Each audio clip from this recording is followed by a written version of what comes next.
किसी गांव में एक पंडित थे। वह सभी शास्त्रों के अच्छे जानकार थे। वह सब कुछ जानते थे, लेकिन इतने ज्ञानी होने के बावजूद भी वो गरीब थे। उसके पास घर नहीं था। वह अपना भोजन भी बड़ी कठिनाइयों से प्राप्त करते थे। यहाँ तक कि उसके पास पहनने को अच्छे कपड़े भी नहीं थे। उनके कपड़े फटे हुए थे। पंडित जी अपने भोजन के लिए भीख मांगते थे। वह घर घर जाकर भीख मांगते, कृपया मुझे भिक्षा दो। उसके पुराने फटे कपड़ों को देखकर कई लोग सोचते थे कि वह पागल है, इसलिए उन्हें देखकर दरवाज़ा बंद कर दिया करते थे। कई बार तो ऐसा होता था कि वो कई दिनों तक खाना नहीं खा पाते थे।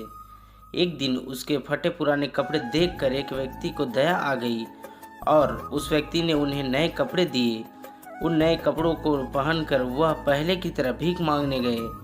कल एक घर से जहां उन्हें भगा दिया गया था और दरवाज़ा बंद कर दिया गया था, उस घर के गृहस्वामी ने कहा, पंडित जी प्रणाम, कृपया अंदर आइए, कृपया हमारे घर में भोजन करिए।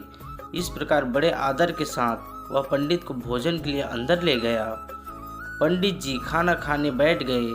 विभिन्न प्रकार के पकवान, मीठे भोजन और मीठे पदार्थ खाने के लिए परोसे गए। पहले पंडित जी ने प्रार्थना की। उसके बाद पंडित जी ने अपने हाथ से एक मिठाई ली और अपने नए कपड़े को खाने के लिए कहने लगे, खाओ खाओ। यह देखकर सभी घर वाले हैरान रह गए। वो समझ नहीं पा रहे थे कि पंडित जी ऐसा क्यों कर रहे हैं। उन्होंने पंडित जी से पूछा, पंडित जी आप कपड़ों को खाना क्यों खिला रहे हो?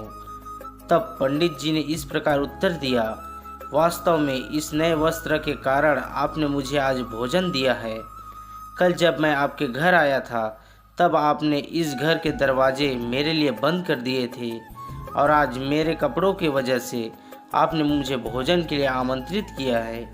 क्योंकि मैंने इन कपड़ों के कारण भोजन प्राप्त किया, इसलिए मैं इनका आभारी हूँ। इसी वजह से मैं इन्हें खाना खिला रहा हूँ। घर वाले शर्मा गए और अपनी गलती की क्षमा मांगने लगे।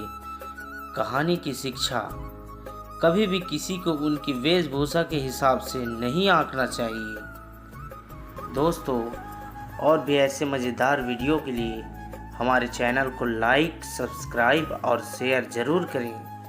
धन्यवाद।